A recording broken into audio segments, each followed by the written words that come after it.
Okay TV యావత్ తెలంగాణ మాత్రం ఈ ఈ ఒక్క నినాదం ఇప్పుడు సర్క్యులేట్ అవుతా ఉంది. గో బ్యాక్ మార్వాడీస్ అనే అంశం మీద కొంతమంది తెలంగాణ వాదులు మాట్లాడుతూ ఉన్నారు. దీనికి సంబంధించి మొన్న మాధవీలత గారు కూడా దాని మీద ఒక కౌంటర్ ఇవ్వడం జరిగింది. గో బ్యాక్ మార్వాడీస్ అంశంలో అసలు మార్వాడీస్ ఇక్కడ ఉండడంలో తప్పే ఉంది, వాళ్ళు ఇండియన్సే కదా అని ఆమె రియాక్ట్ అవ్వడం జరిగింది. దీనికి ఆపోజిట్గా తెలంగాణ శ్యామ్ అనే ఒక వ్యక్తి నిన్న మాధవీలత గారి మీద చేసిన అనుచిత వ్యాఖ్యలు అనుకోవచ్చు. దీని గురించి మాట్లాడే ప్రయత్నం చేద్దాం. మేడం, ప్రధానంగా అంటే గో బ్యాక్ మార్వాడీస్ మీద మీ అంశం ఏంటి? ఆల్రెడీ మొన్న చెప్పారు, మళ్ళీ ఒకసారి అడుగుతున్నాను. నేను మీకు దీనికన్నా ముందు ఇంకోటి చెప్తా. నేను రాజకీయాలకు వచ్చిన తర్వాత పలు జాగాలకు పోయినా నేను క్యాంపెయినింగ్ కోసం. వాటిలన్నిట్లో నాకు జీవితంలో చాలా అద్భుతంగా మిగిలిపోయిన ఒక విషయం ఏంటంటే షోలాపూర్. షోలాపూర్లో దరిదాపులు 5 లక్షల మంది తెలంగాణ పద్మశాలీలు ఉన్నారు. 5 లక్షల మంది తయారైనరంటే రాత్రి తయారవ్వరు కదా ఎవరు. షోలాపూర్కి వాళ్ళు చేసే దుప్పట్ల పేరే వచ్చేసింది, దుప్పట్లకు వాళ్ళ పేరు వచ్చిందంటే అది రాత్రి అవ్వదు. నన్ను ఎందుకు పిలిపించారు షోలాపూర్ కంటే, ఎంతమంది తెలుగు వాళ్ళు ఉన్నారో అప్పటిదాకా మనం గెలుచుకోవట్లేదు షోలాపూర్ టికెట్. పద్మశాలీలు తెలంగాణ వాళ్ళకు టికెట్ ఇవ్వడం జరిగింది కాబట్టి, నేను తెలంగాణ నుంచి కాబట్టి నేను వెళ్ళి వాళ్ళ క్యాంపెయినింగ్ చేయాలి అన్న ఒక కోరికతోటి వాళ్ళు నన్ను పిలిపించుకున్నారు. నేను పోయినా గట్టి క్యాంపెయినింగ్ చేసిన అదృష్టం మనమే గెలిచినాం. ఇప్పుడు నేను ఎట్లా ఆలోచించాలి దీన్ని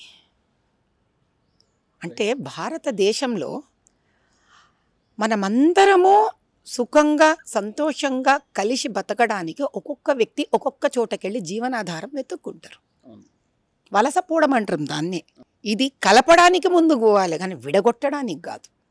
రెండో విషయం, సరే ఈ పెద్ద మనుషులు ఎవరైతే ఈ తెలంగాణ ఉద్యమకారులు అని కొంతమంది చెప్పుకుంటున్నారో, తెలంగాణని తీసుకొచ్చిన తెలంగాణకు ఉద్యమం చేసి తెలంగాణ తెచ్చినారు కానీ వచ్చిన తెలంగాణకు న్యాయం జరుగుతుందా లేదా అని చూడరా వీళ్ళు? తెలంగాణ ఏ ప్రభుత్వం వెనక నిలబడి మీరు తెచ్చినామంటున్నారో, ప్రభుత్వం అది తయారైన తర్వాత అసలు ఒకప్పుడు బీజేపీనే దీన్ని తెలంగాణని తీసుకురావాలని ఉద్యమం మొదలుపెట్టింది. సరే ఏమనంటే మాధవీలత గారు రాజకీయం మాట్లాడినారు అంటారు. పోనీ మరి టీఆర్ఎస్ గవర్నమెంట్ తయారైంది కదా, తయారైనాక ఇంత ఉద్యమం చేసి మీరు తెలంగాణ తెచ్చుకుంటే తెలంగాణ ఎదగాలనా అప్పుల పాలు కావాలనా?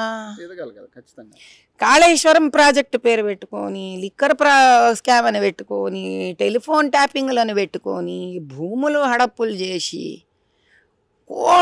లక్షల కోట్ల డబ్బులు తినేసి తెలంగాణని ఈరోజు అప్పుల పాలు చేసినందుకు మళ్ళీ మీరు ఉద్యమం చేయరా? మూసీ దగ్గర ఎస్సీ బస్తీల ఇన్ని మాటలు మంచిగా మనము స్టైల్గా మంచి సాఫ్ సుథరగా ఉన్న రోడ్ల మీద నిలబడి మాట్లాడు కాదు నాయన. 11:30 దాకా 3-4 గంటలు నేను తిరిగిన, ఒకసారి కాదు మస్తు సార్లు తిరిగిన నేను ఆ ఎస్సీ బస్తీ, కమలా నెహ్రూ ఎస్సీ బస్తీ ఇండ్ల కోసం నేను పోరాడుతున్న కలెక్టర్ దగ్గర వారిగెత్తుకుంటా. మీరందరూ ఎడవైనారు తమ్ముడు, ఆ దళితులకు ఇండ్లు ఇస్తలేరే, వాడిల్లు ఇట్లా ఊగుతూ ఉంది, ఎప్పుడు వాడి వస్తుందో తెలియదే పాపం. ఎడవైనారు మీరు, మరి అవద్దా మీకు? ఇదే మలక్పేట్ల ఒక దళిత అమ్మాయి మీద ఎంఐఎం ఎమ్మెల్యే గాడు, కార్పొరేటర్ గాళ్ళు అన్యాయం చేస్తే పాపం ఆమె మొగుడు కెరోసిన్ పోసుకొని ఎస్టీ కాలు చచ్చిపోయిండు. ఏడవైనారు మీరందరూ? ఏం నాయనా? ఇదే ఎస్సీలకు ఎస్టీలకు అందరకు నీకు డిప్లొమా ఇన్ ఎడ్యుకేషన్ది అడ్డం పెట్టుకొని వాళ్ళ ఉద్యోగాలు మోసం సర్టిఫికెట్లు ఇచ్చుకొని ఉద్యోగాలు దొబ్బిదింటే ప్రభుత్వము, మరి అదే తెలంగాణ చదువుకున్న నిరుద్యోగుల కోసం ఏడవైనారు మీరు? అంటే మీ పని ఎప్పుడు కొట్లాటలు పెట్టుడు. మనకు తెలంగాణకు న్యాయం జరుగుతుందా లేదా అంటే ధర్మబద్ధంగా చట్టబద్ధంగా ఎస్సీలకు ఎస్టీలకు తెలంగాణ పౌరులకు స్త్రీలకు ఏం జరుగుతుంది, రైతులకు నిరుద్యోగులకు, దాని మీద రోజు కూర్చొని పోరాడాలా, మాలాగా పోరాడే వాళ్లకు సహాయం ఇవ్వాలా. అంతేగాని తెలంగాణ సంస్కారం కాదు, నోటికి ఎట్లా పడితే అట్లా ఆడవాళ్ళని తిట్టుడు. అర్థమైందా నాయన? నా ముందుసారి మాట్లాడినప్పుడు నేను వీళ్ళని తిట్టలే, కానీ వాళ్ళ వరకు టర్న్ వస్తే నన్ను ఎట్లా పడితే అట్లా తిడుతుండ్రు. మనకు అమ్మ చెల్లెలు అక్క ఆడకూతుళ్ళు ఉంటారు. మరి ఇది సభ్యత నేను నేర్పించుడు కాదు, ఇది తెలంగాణ సభ్యత కాదు. మనం అక్క మంచిగున్నావా, నక్క అమ్మ మంచిగున్నావా అని మాట్లాడతాం, కానీ నువ్వు ఎట్లా పడితే అట్లా అరుచుకుంటా మాట్లాడడం. ఇదే ఎస్సీలు ఎస్టీలు బడుగు వర్గాలు బీసీలు వీళ్లకు సెంట్రల్ గవర్నమెంట్ నుంచి స్టైఫండ్ రానీకుండా ఇక్కడ వాళ్ళు తినేస్తుండ్రు. నీకు తెలుసా? మరి నేను వాళ్ళ దగ్గర పోయి వాళ్ళ స్కూళ్ళకు కూర్చొని నా ట్రస్ట్ తరఫున పని చేస్తాను. నేను ఇప్పటికి 1000 మంది పిల్లలకు చేసిన, నేను ఇంకో 10,000 మంది పిల్లలకు చేస్తాను. ఏడ ఉన్నవరా నాన్న? కానీ ఒక మాధవీలత గారు మాట్లాడడం తర్వాతే వాళ్ళు మాట్లాడే విధానంలో కానీ ఒక ఆడదని కూడా చూడకుండా పళ్ళు రాలగొడతాం ఈ రకమైన వ్యాఖ్యలు అనేది మీరు ఎలా చూస్తారు మేడం? అంటే ఒక ఎవరైనా కానీ అట్లా మాట్లాడడం ఒక ఆడకూతురు గురించి కరెక్టేనా? చూడండి ఆయన, ఏ సంస్కారంలో కూడా, ఏ సభ్యతలో కూడా, ఏ దేశంలో కూడా స్త్రీని అమర్యాదగా మాట్లాడడం అది వాళ్ళ సంస్కారం, వాళ్ళ సభ్యతనే వాళ్ళే బురద కొట్టుకుంటున్నట్టు లెక్క. అర్థమైందా? ఇప్పుడు నేను మాట్లాడింది ఒకటి, ఏమని, అరే నాయన మనోళ్ళు కూడా, మన తెలంగాణ బిడ్డలు కూడా, కుటుంబాలు కూడా దేశంలో ఎన్నో చోట్ల పోయి వ్యాపారాలు చేసుకుంటుంటారు, ఉద్యోగాలు చేసుకుంటూ ఉంటారు. మనం ఏదైనా కఠినంగా తప్పుగా ఇక్కడ మనం ఇంకా వేరే రాష్ట్రాల వాళ్ళతో ప్రవర్తిస్తే మనదేముందరా కొడక, మనం ఈడ కూర్చొని మంచి నిమ్మళంగా ఉన్నాం మనం ఈడ. కానీ మన అన్నటోడు వేరే రాష్ట్రంలో కూర్చొని ఉంటాడు, వాడి గురించి ఎవడు ఆలోచించాలి? మనమే ఆలోచించాలి కదా. అది నా పద్ధతి. నా అన్న, నా తెలంగాణ, నా మనిషి ఇంకో రాష్ట్రంలో ఉంటాడు కాబట్టి వాడు అక్కడ సుఖంగా ఉండాలని నేను ఈడ నుంచి కోరుకుంటా. దానికి ఏం చేస్తాను? సామరస్యంగా చేసుకో ఏదైనా. యు గో బ్యాక్, గెట్ అవుట్లు ఎందుకు ఇవన్నీ? ఎవడెవడికి చెప్తలేడు, వీడు వాడిని కొట్టాలంటలేను, వాడు వీడిని కొట్టాలంటలేను. నేను ఎవడెవడిని కొట్టుకుని ఊరుకునేది లేదు. కానీ ఒక్కడి మధ్యలో జరిగిన గొడవకి దీన్ని నువ్వు రాజకీయ పరంగా వాడుకొని ఒక కమ్యూనిస్ట్ లాగా, లెఫ్టిస్ట్ లాగా వాడు గో బ్యాక్ వీడు గో బ్యాక్ అంటే, మనన్నోడు ఇంకో చోట ఉన్న వానికి ఏం చేస్తావు నువ్వు? వానికి నువ్వు ఎట్లా సపోర్ట్ ఈడ నుంచి సెక్యూరిటీ ఇస్తావు నువ్వు? వాడు బిడ్డలతో ఉండింటాడు, ఆడ పరివారంతో ఉంటాడు. నాకు వాడి ఫికర్ కూడా ఉంది, నాకు వీడి ఫికర్ కూడా ఉంది. కాబట్టి తెలంగాణలో సుభిక్షం రావాలి, సువర్ణ తెలంగాణ అవ్వాలి అని అంటే మనం నలుగురం కలిసి మెలిసి పని చేసుకొని మనకు వాళ్ళకు అందరికి లాభంగా ఉన్నట్టు ముందుకు పోవాలి. ఈ అరుపులు అరిచేటోళ్ళు, తిట్లు తిట్టేటోళ్ళు అంటవా, వీళ్ళని పట్టించుకున్నాడు నేను రాజకీయాల రంగానే మానేసిన నాయన. ఎందుకంటే ఇది వీళ్ళు ఒక పాపులారిటీ కోసం చేస్తారు. వీళ్ళు డబ్బులు ఇచ్చుకొని కింద కమెంట్లు కూడా పెట్టించుకుంటారు. నాకు వీళ్ళు నా ప్రాబ్లం కాదు బా.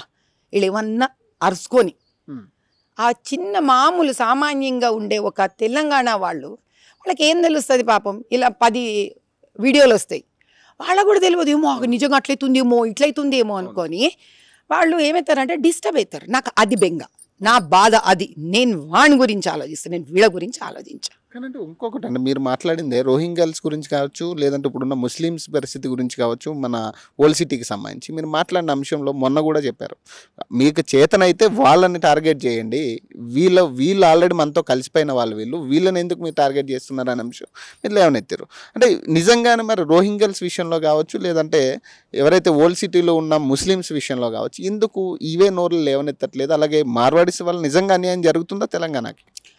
అయ్యా మీకు ఒక మాట చెప్తా. ఇక్కడ ఒక మార్వాడి ఏమొచ్చావు, గుజరాతీ అనుకో, మార్వాడి అనుకో, కన్నడిగా అనుకో, తమిళియన్ అనుకో, కాశ్మీరీ అనుకో, బిహారీ అనుకో, ఉత్తరప్రదేశ్ ఏముంది, ఇన్ని రాష్ట్రం తెలంగాణ కాకుండా మిగతా ఏ రాష్ట్రాల వాడైనా ఈడకు వచ్చి వ్యాపారం చేసినాడు అనుకుందాం. వ్యాపారం చేయాలంటే వాడిక్కడ సపోజు ఒక కిరాణా దుకాణం పెట్టినాడు అనుకుందాం. వాడు సరుకులు ఎడ నుంచి తీసుకురావాలి? హోల్సేలు. వాడు రాజస్థాన్ నుంచి సరుకులు తెచ్చుకోడుగా, వాడు గుజరాతీ నుంచి సరుకులు తీసుకురాడు కదా. ఆ షాపు రెంట్ వాడు రాజస్థాన్ వాడు కట్టాడు కదా. ఇక్కడ ఉంది తెలంగాణ ఓనర్కి కడతాడా? కరెంటు బిల్లు తెలంగాణకు కడతాడా? వాటర్ బిల్లు తెలంగాణకు కడతాడా? ట్యాక్స్ తెలంగాణ కడతాడా? పిల్లలు తెలంగాణలో చదువుకుంటారా? ఆ పిల్లలు తెలంగాణ ఆటోలో పోతారా? బట్టలు పండకి తెలంగాణలో కొనుక్కుంటాడా? నగలు తెలంగాణలో కొనుక్కుంటాడా? పండగలు తెలంగాణలో చేస్తాడా? ఆ పండగలు చేసేది కూడా అన్నం వండుకోవాలి, క్యాటరింగ్ సామాన్లు తెలంగాణ నుంచి వస్తాయా? ఆ వంట చేసేవాడు వాడు తెలంగాణ వాడైతాడా? ఏం మాట్లాడుతున్నాం మనం? ఏం మాట్లాడుతున్నామయ్యా మనము? ఏమన్నా అర్థం ఉందా? ఇప్పుడు ఈ బాధ నాకు ఏడ వస్తుందంటే, ఈ ఎంఐఎం గాళ్ళ మనుషులందరూ మన గుళ్ళ దగ్గర పాత బస్తీలో టెంకాయ షాపులు అన్నీ వాళ్ళు పెట్టుకుంటారా? వీళ్ళకి అవి కానరావు. పాపం తెలంగాణ హిందువులని షాపులు పెట్టుకొనిరు మన గుళ్ళ దగ్గర కూడా. ఆడ టెంకాయ కూడా మన దగ్గర కొననివ్వరు వాళ్ళు. అర్థమైందా? మనం ఆడ ఈ ఈ సోకాళ్ళు హీరోలు ఉన్నారు చూడు, ఆడోళ్ళని తిట్టే హీరోలు, ఏనాయన ఆడోళ్ళని తిట్టే హీరోలు ఉన్నారు చూడు, ఈడు పోయి ఆడ గొడవ పడాల. ఏమని?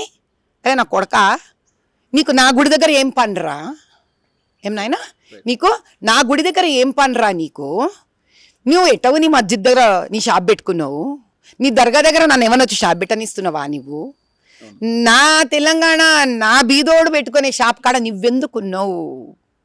ఆడ నాయన చెయ్యాల ధర్నా. నువ్వు బతుకమ్మ కదా మన పోలేరమ్మ పొలిమేర దేవత అమ్మోర్ల గుడి దగ్గర వీళ్ళు కోళ్ళు గిళ్ళు బల్లిలు ఇస్తారు. ఆడ ఎంఐఎం గల షాపులు ఉంటాయి. ఆడ కనీసం మన తెలంగాణ హిందువుల షాపు నుంచి కోళ్ళు తెచ్చి బలి కూడా ఇచ్చుకొనిరు. నేను ఏడనో చెప్తా, ఈ పిల్లగాడికి దమ్ముంటే పోయి ఆ షాపు దుకాణాలు బంద్ చేయించమను, ఆ ఎంఐఎం గాళ్ళ దుకాణాలు.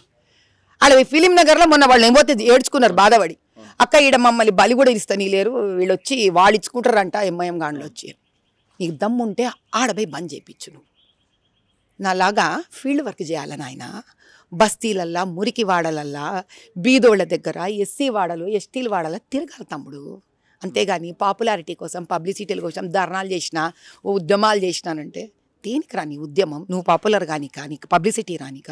అంత మంచోడివి కదా నువ్వు, రా సామి నాతో, నాకు సహాయపడు, రాదురా నాయన నాకు సహాయపడు. ఇద్దరం కలిసి మూసీ నది దగ్గర కమలా నెహ్రూ ఎస్సీ జస్ట్ 32 ఇండ్లే, ఆడ ఫలకను మళ్ళీ 180 ఇండ్లు ఖాళీగా ఉన్నాయి. రా తమ్ముడు, నువ్వు నన్ను తిట్టినగా నేను ఆహ్వానిస్తా. దా ఇద్దరం కలిసి పోదాం, మా ఎస్సీ తెలంగాణ అన్నదమ్ములకి ఇండ్లు ఇప్పించుకుందాం, ఎస్టీ తెలంగాణ అన్నదమ్ములకి ఇండ్లు ఇప్పించుకుందాం. చేతవుతుందా? నేను రెడీగా నీతో కలిసి పనిచేయడానికి, నువ్వు రారా బైరా? తెలంగాణ బాగుపడాలంటే ఒకళ్ళనొక్కళ్ళని తిట్టుకుంటే బాగుపడదు తెలంగాణ. పార్టీలకు అతీతంగా ఒకళ్ళతో ఒకళ్ళు కలిసి పనిచేస్తే వస్తుంది తెలంగాణ. కానీ దీన్ని పొలిటికలైజ్ కూడా చేస్తూ ఉన్నారు. బీజేపీ మార్వాడీస్ని పెంచి పోషిస్తుందన్న అంశం మీద కూడా చాలామంది మాట్లాడుతూ ఉన్నారు. దీనికి ఏం చెప్తారు? అదే చెప్తున్నాను ఆయన, వీళ్ళు మోదీ గారి మీద కుళ్ళి కుళ్ళి కుళ్ళి కుళ్ళి చచ్చిపోతున్నారు. ఆయన 3వ టర్మ్ కూడా వచ్చేసిండు. ఇక కాంగ్రెస్కి దుకాణం సెంటర్లో బంద్ అయింది.